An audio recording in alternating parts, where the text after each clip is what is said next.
Hi guys, welcome to a new episode of Unit 18, Lessons 3 and 4. We're going to be working on the unit called Sea Life. So I want you to visualize what we're going to be tackling today. Now let's go look at our objectives for the day. We're going to be talking about sea life and listening to a diving instructor speaking to some divers. We're going to practice showing relief and excitement, and we're going to carry out an internet search about the Red Sea. Now, let's take a look at the 4 pictures here, and I want you guys to brainstorm and tell me what can you see in the picture. Feel free to write your answers in your notebooks, so make sure you have your notebooks and your pens. Be prepared always. Now, what can you see in the picture? If we look at the left-hand side, we will see a shark. On the right-hand side, this may be a ray fish. And on the lower left part, we might find the turtle. And on the right-hand side, it's probably a wrecked or drowned ship. Now, which would you like to see if you went diving? So if you guys go diving, what would you be interested to see? I'm sure each one of you will have a different answer. Please jot it down in your notebook or write it down in your notebook. We're going to look at number 3. Which do you think are dangerous, guys? I want you to think carefully. Which of the 3 kinds of sea creatures is the most dangerous? Write down your answers in your notebooks. So, number 1, we can see a shark, a turtle, a stingray, and a wreck. A wreck is basically a ship that has been sunk in the sea. Number 2, which would you like to see if you went diving? Guys, your answers will be different, so feel free to share your own answers. Which do you think are dangerous? So I want you to think of the dangerous ones. It's probably the shark and the stingray, because the word sting means to hurt. So basically, the shark and the stingray may be dangerous. Now let's listen to a diving instructor speaking to some divers, and I want you to guess what are they likely to see. Okay?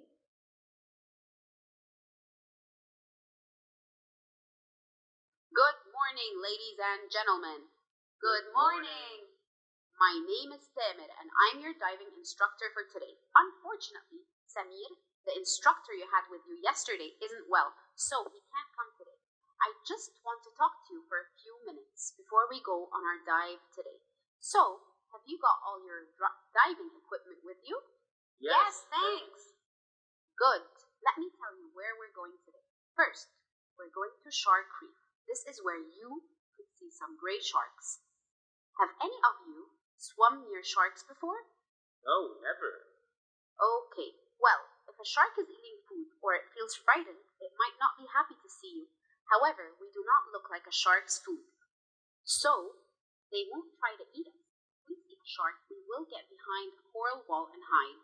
The shark will relax and quickly go away. However, I'm sure we won't see a shark today. It is the wrong time of the year. Phew, what a relief. Thank goodness for that. You will, of course, see a lot of wonderful fish. After Shark Reef, we will move to Yolanda Reef, where there is a wreck. It's a very old boat, and it has been there a long time. There are thousands of fish to see here, and also turtles. Some of the sea life is almost impossible to see because they hide in the coral. Swim near me so that I can show you what to see. Diving isn't dangerous, but you must be careful, so remember to watch what I'm doing.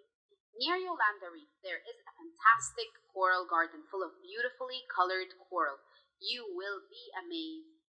Great. I can't wait. I'm really looking forward to this dive. Now, any questions? Okay, let's go.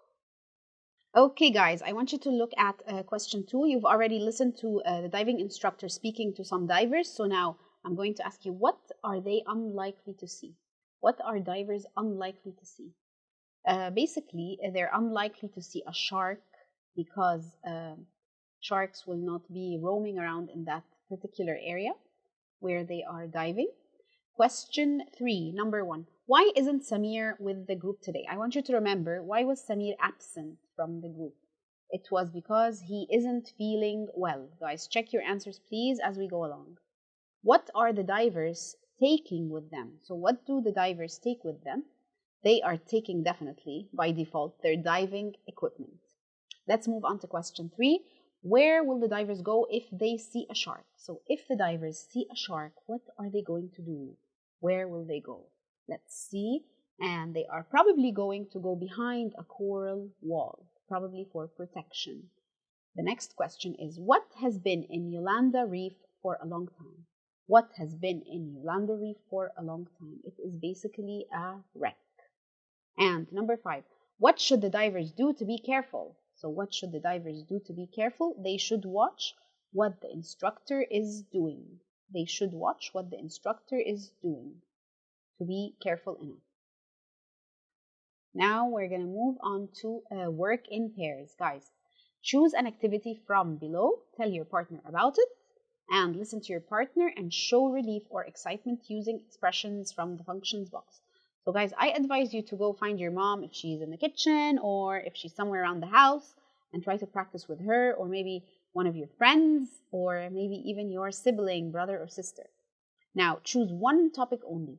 Let's look at the bubble speech on the right-hand side to understand what is expected of us. We can go to the beach tomorrow. Great, I can't wait.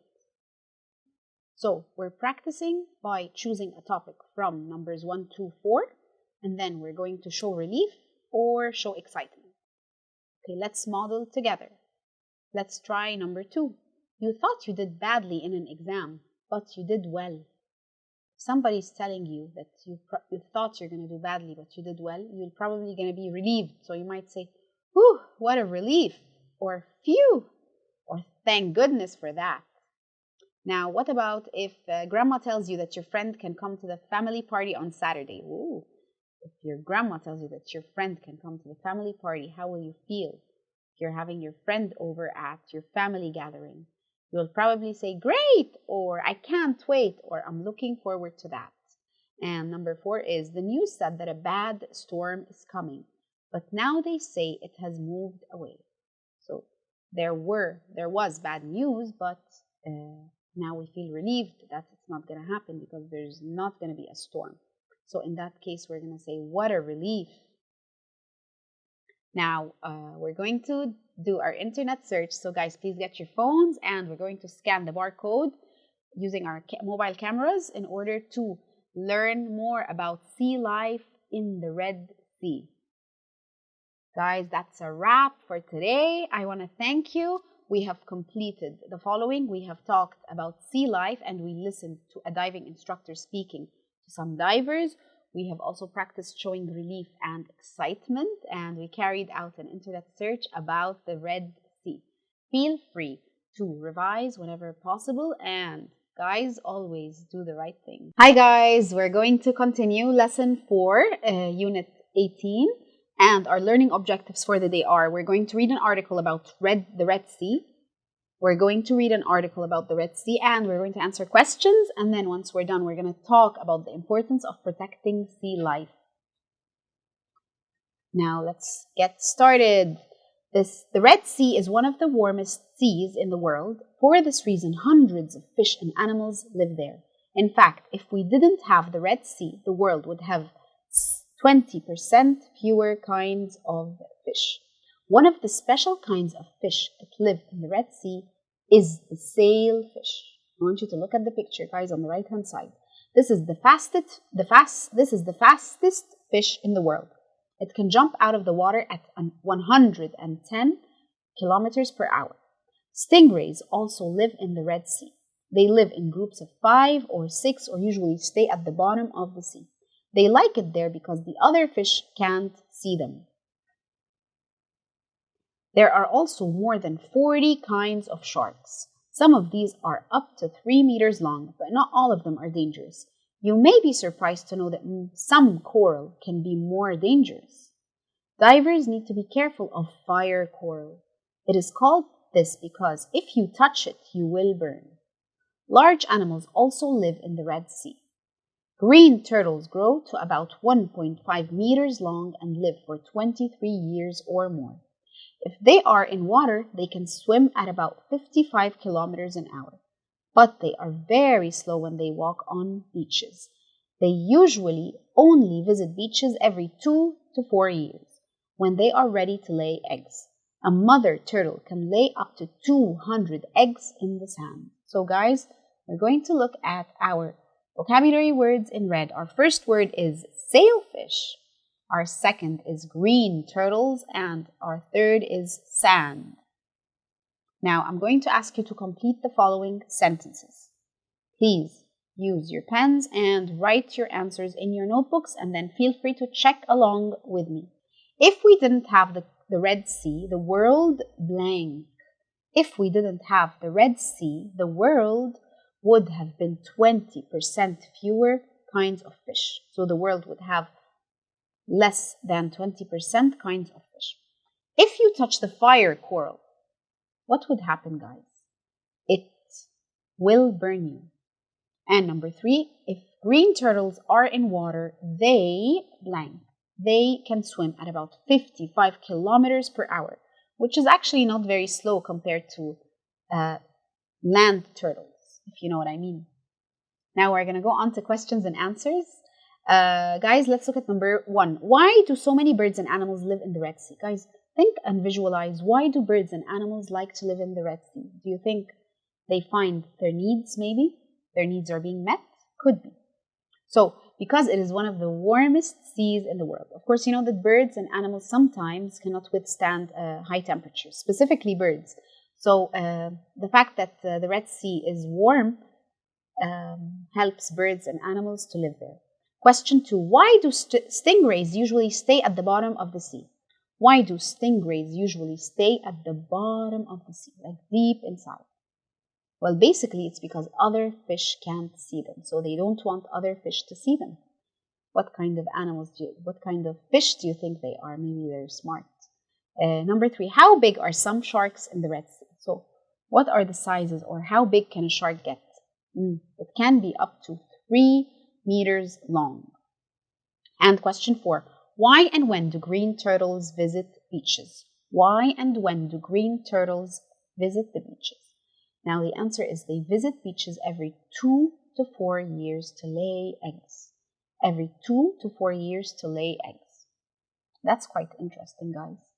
Now we're going to go to our critical thinking section of our lesson.